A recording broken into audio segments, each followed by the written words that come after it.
नमस्कार दोस्तों, स्वागत करते हैं वह फिर से आप सभी का हमारे YouTube चैनल में। बात करने वाले हैं यहाँ पर क्या कुछ मार्केट में हाल चाल चल रहा है, सबकी चीज़ों के बारे में आप लोगों को जानकारी देने वाले होंगे।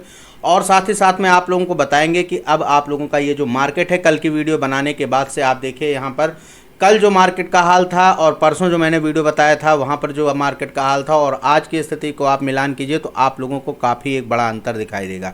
जी हाँ दोस्तों, अगर हम बात करें यहाँ पर तो आप देख सकते हो कि जो मार्केट कैप है आप लोगों का इस समय 3.34 ट्रिलियन का है, जिसमें आप लोगों को 2.28% के आप लोगों की बढ़ोतरी देखने को मिल रही है। वहीं पर 24 घंटे में अगर वैल्यूम की बात करें तो आप देखोगे 99.74 बिलियन का आप लोगों का मार्केट यहाँ पे वैल्यूम बढ़ चुका है और 27.06% का इसमें आप लोगों को ग्रोथ देखने को मिल रहा है। वहीं पे अगर हम बात करें बिटकॉइन आप लोगों का कल के डेट में जब मैंने वीडियो बनाया था तो यहाँ पर आप लोगों ने देखा था 1,05,000 के करीब में चल रहा था और आज के डेट में आप देखोगे तो 1,07,000 का भी हाई इसने टच कर दिया है। सारी चीज़ों पे बात करेंगे, आखिर क्या क्या न्यूज़ निकल करके आ रही है, बिटकॉइन कितना जा सकता है, साथ ही में मैं आप लोगों को यहाँ पे बताने वाला हूँ कि इथेरियम का क्या प्राइस रहने वाला है और उसके बाद मैं आप लोगों को यहाँ पे कुछ मीम टोकन्स के बारे में भी बताने वाला हूँ। वीडियो काफ़ी ज़्यादा अच्छी होने वाली है, आप लोगों के काम की होने वाली है, तो आप लोग प्लीज़ वीडियो को पूरा अंत तक देखिएगा। तो यहाँ पर अगर हम बात करें बिटकॉइन की तो बिटकॉइन आप लोग देखिए, अभी आप लोगों का जो बिटकॉइन चल रहा है वो आप लोगों का करंट प्राइस यहाँ पर 1,06,952 के करीब में चल रहा है, जिसमें आप लोगों को पिछले एक दिन में आप देखोगे 1.72% का ग्रोथ देखने को मिल रहा है। ठीक है, यहाँ पर जो इसका मार्केट कैप है 2.12 ट्रिलियन का है, जो कि आप लोगों का यहाँ पे आप देख सकते हो। वैल्यूम आप लोगों का है 41.64 बिलियन का। ठीक है, अब अगर हम बात करें इसका तो यहाँ पे आप लोगों को मैं दिखा दूँ कि ये देखिए आप लोगों की जो प्राइस इस समय गई हुई है $1,07,251 के करीब में हाई गया है, अभी जस्ट गया हुआ था। और इसमें जो लो गया हुआ है वो आप लोगों का 1,04,519 के करीब में पिछले 24 घंटे में ये डेटा आप लोगों का दिखाई दे रहा है। वहीं पर आप लोग देखोगे कि एक न्यूज़ निकल करके आ रही है जहां पर बिटकॉइन और आप लोगों का इथेरियम और साथ ही साथ में यहाँ पर आप लोगों का जो भी चीज़ें हैं उन चीज़ों के बारे में आप लोगों को यहाँ पर बताया जा रहा है। तो आप देखोगे यहाँ पर तो बिटकॉइन आप लोगों का सोमवार को यूरोपियन ट्रेडिंग सत्र के दौरान रिकवरी का संकेत दिखा रहा है। पिछले सप्ताह मामूली सुधार के बाद ये $1,07,000 के ऊपर चढ़ गया है। कीमती कार्रवाई में मामूली रिकवरी के संकेतों के बावजूद बाजार की धारणा अभी भी सतर्क बनी हुई है, क्योंकि सप्ताहांत में ताज़ा हमलों के बाद इजराइल ईरान संघर्ष अपने चौथे दिन में प्रवेश कर गया है। भू राजनीतिक बाधाओं के बावजूद बिटकॉइन में संस्थागत रुचि मजबूत बनी हुई है, क्योंकि मेटा प्लेनेट ने अपनी होल्डिंग में 1,100 BTC जोड़ दिए हैं, जबकि spot bitcoin exchange traded fund ने यानी ETF ने पिछले सप्ताह $1.37 बिलियन का कुल प्रवाह दर्ज किया है। ठीक है, तो यहाँ पर अब आप देखोगे तो बाजार जो है वो आप लोगों का शांति समझौता पर ज़्यादा भरोसा कर रहा है, क्योंकि गुरुवार को बिटकॉइन की कीमत में तेज गिरावट आई थी और शुक्रवार को ये आप लोगों का 1,02,664 पर पहुँच गया था, क्योंकि इजराइल ईरान का जो संघर्ष था वो आप लोगों का बढ़ गया था। ये मैंने आप लोगों को कल के वीडियो में बताया था। हालांकि BTC की शुरुआती नुकसान की भरपाई की और दिन को सकारात्मक रूप से 1,06,000 के स्तर पर बंद किया था। शुक्रवार की सुबह सुबह इजराइल ने ईरान पे परमाणु कार्यक्रम और सैन्य ठिकानों पर हवाई हमले किए थे। इस हमले के जवाब में ईरान ने रविवार शाम को इजराइल पर मिसाइलों और ड्रोनों की नई बौछार शुरू की। इजराइल और ईरान के बीच हमले सोमवार को भी जारी रहे, जिससे तनाव बढ़ गया था। कोबिसी लेटर ने सोमवार को एक रिपोर्ट दी, जबकि सभी सुर्खियां अधिक तनाव और लंबे युद्ध की ओर इशारा कर रही हैं। शेयर बाजार इसके बिल्कुल विपरीत यहां पर आप लोगों का चल रहा है।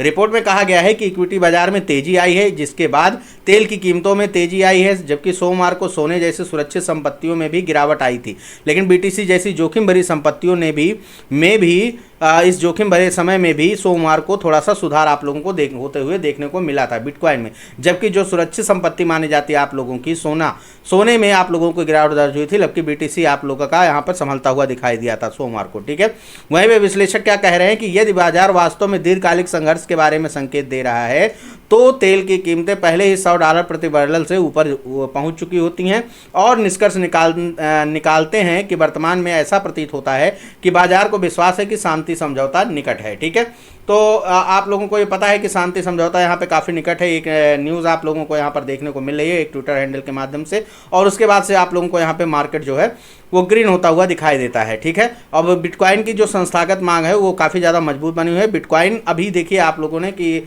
जो एक संस्था है मेटा प्लेनेट ने यहाँ पे जापानी निवेश फर्म है जो कि मेटा प्लेनेट है, इसने सोमवार को घोषणा की है कि उसने अतिरिक्त 1,112 बिटकॉइन खरीदे हैं और अब उसकी जो कुल होल्डिंग है 10,000 बिटकॉइन की हो गई है। यहाँ पर है मेटा प्लैनेट ने अनाउंसमेंट किया हुआ है 1100 BTC यहाँ पर 112 बिटकॉइन यहाँ पे खरीदा हुआ है और उनकी जो टोटल होल्डिंग बढ़ गई है वो आप लोगों की 10,000 बिटकॉइन के आसपास बढ़ गई है। इसके अलावा पिछले सप्ताह बिटकॉइन की संस्थागत मांग भी मजबूत हुई थी। कॉइन ग्लास के आंकड़ों के अनुसार पिछले सप्ताह यूएस स्पॉट बिटकॉइन ETF में कुल $1.37 बिलियन का निवेश हुआ था, जबकि पिछले सप्ताह $128.81 मिलियन का निवेश में इसमें हुआ था। तो यहाँ पे लगातार बिटकॉइन की मांग आप लोग देख रहे हो, सभी संस्थाएं यहाँ पर बिटकॉइन को खरीद करके रख रही हैं और ये एक पॉजिटिव संकेत होता है कि जब मार्केट आप लोगों का क्रिप्टो का मार्केट काफ़ी ज़्यादा बूम करने वाला है।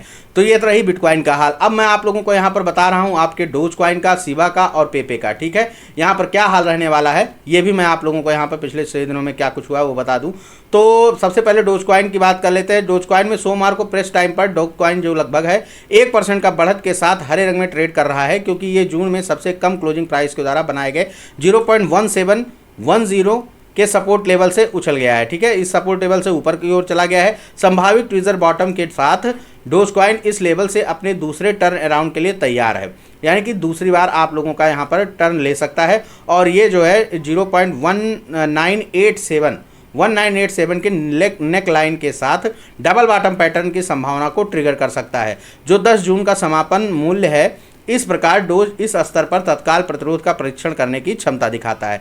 नेकलाइन के ऊपर संभावित समापन 10 मई को गठित 0.2506 शिखर की ओर ब्रेकआउट रैली को बढ़ा सकता है। अगर 0.2506 पे अगर ब्रेकआउट करता है तो यहाँ से डोज कॉइन बढ़ सकता है और 40 पर रिलेटिव स्ट्रेंथ जो RSI है उसको रखा जाए तो मोमेंटम इंडिकेटर दैनिक चार्ट में ओवरसोल्ड सीमा से धीरे धीरे उभरता हुआ दिखाई दे रहा है, जबकि डोज 0.1710 के सपोर्ट फ्लोर पर दूसरा निचला स्तर दर्ज करता है। यह एक तेजी वाले RSI डाइवर्जन का संकेत देता है, जो ओवरबोट जोन तक पहुंचने से पहले वृद्धि के लिए पर्याप्त जगह के साथ अप ट्रेंड की संभावना का समर्थन करता है। ये आप लोगों का चार्ट है। हालांकि जो 0.1710 के नीचे बंद होने की डबल बॉटम पैटर्न खत्म हो जाएगा, ऐसे परिदृश्य में डोज 6 मई को बने 0.1642 के समर्थन का परीक्षण कर सकता है। यहीं पे अब बात करें अगर शिबा इनू में, तो शिबा इनू ने डोज कॉइन के डबल बॉटम रिकवरी की नकल की है। ठीक है, कैसे? तो शिबा इनू जो है इस समय आप लोगों का 0 पॉइंट यहाँ पे आप देखोगे 4x01220 के महत्वपूर्ण समर्थन स्तर के नीचे बंद होने से बचा हुआ है, जो पिछले सप्ताह बढ़े दबाव के बावजूद जून के अब तक के सबसे कम समापन 5 जून द्वारा चिन्हित है। कई लंबी पूंछ वाली मोमबत्तियों के बाद सोमवार को प्रेस समय पर शिबा 1% से अधिक ऊपर है, जो एक प्रवृत्ति उल्टने का संकेत देता है। तो यहाँ पर आप देखोगे कि डोज की तरह ही शिबा इनू 0.4x01220 के सपोर्ट से उछलकर 0.4x01337 के नेकलाइन के साथ डबल बॉटम पैटर्न को दर्शा रहा है, जो पिछले सप्ताह का उच्चतम समापन मूल्य था। नेकलाइन के ऊपर समापन मूल्य में एक साफ धक्का पैटर्न ब्रेकआउट को चिन्हित करेगा। डोज के साथ समानता गति सूचक तक फैली हुई है, क्योंकि दैनिक चार्ट में एक तेजी वाला RSI विचलन प्रकट होता है। 40 पर RSI संकेतक आधी रेखा के करीब एक रिकवरी दिखाता है, जो तेजी से गति में धीरे धीरे वृद्धि का संकेत देता है। तो यहाँ पर भी आप लोगों को एक अच्छा जो रिकवरी है वो देखने को मिल रहा है शिबा इनू में भी। ठीक है, और उसके बाद से अगर हम पेपे की बात करें तो पिछले हफ्ते पेपे की वापसी 0.4x01000 के साइकोलॉजिकल समर्थन स्तर के नीचे बंद होने पर जोखिम से पहले नीचे आ गई थी। लेखन के समय पेपे 0.4x01139 पर कारोबार कर रहा है, जो शुक्रवार के अपने निचले स्तर 0.4x01044 से लगभग 10% की यहाँ पे बढ़त ली हुई है। रिकवरी रैली ने आप लोगों के 0.4x01119 के प्रतिरोध को पार कर लिया है, जिसका परीक्षण पिछली बार रविवार को 4 घंटे के चार्ट पर उलटफेर द्वारा किया गया था। इस प्रमुख प्रतिरोध के ऊपर एक साफ समापन मूल्य के साथ पेपे अब 17 मई को स्विंग लो के द्वारा चिन्हित 0.4x01208 प्रतिरोध को लक्षित करेगा। 51 पर स्थित RSI संकेतक आधी रेखा से ऊपर चला गया है, जो 4 घंटे के चार्ट में तेजी से पक्ष में गति में बदलाव को संकेत देता है। चूंकि RSI का ओवरबोट स्थितियों तक पहुंचने से पहले जगह को कवर करने की आवश्यकता है, इसलिए संकेतक पेपे मूल्य में वृद्धि की संभावना को दर्शाता है।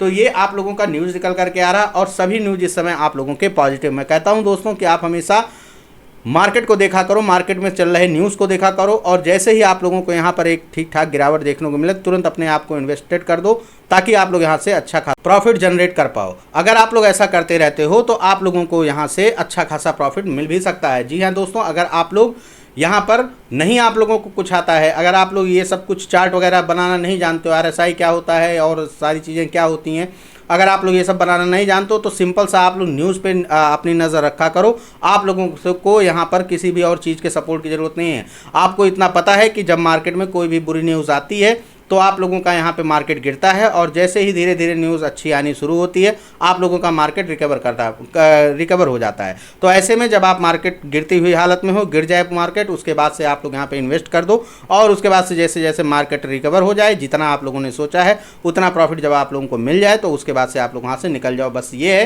कि एक अच्छा खासा प्रॉफिट सोच करके रखो, ये नहीं कि आज ही की रात में आप लोगों तुरंत आप लोग करोड़पति बन जाओगे। इस तरीके की सोच के साथ आप क्रिप्टो मार्केट में कभी मत आया करो। थोड़ा थोड़ा पैसा इन्वेस्ट करो, थोड़ा थोड़ा पैसा कमाओ, और धीरे धीरे करके आप अपने पोर्टफोलियो को बढ़ाते रहो। बस इसी सोच के साथ आप लोग क्रिप्टो मार्केट में हो। तो ये आप लोगों का बिटकॉइन के ऊपर, और बाकी आप लोग देखोगे तो डोज, शिबा और पेपे, यहाँ पर आप लोगों का 3 मैंने आप लोगों को बताया हुआ है मीम टोकन के बारे में। तो अब आप लोग यहाँ पर जा करके जो भी आप लोगों को सही लगता है आप यहाँ पे इन्वेस्टमेंट वगैरह कर सकते हो। उम्मीद करते हैं कि वीडियो आप लोगों को पसंद आई। वीडियो अगर पसंद आई, वीडियो को एक लाइक, चैनल को सब्सक्राइब करना मत भूलिएगा। मिलते हैं किसी नेक्स्ट वीडियो में, तब तक के लिए जय हिंद।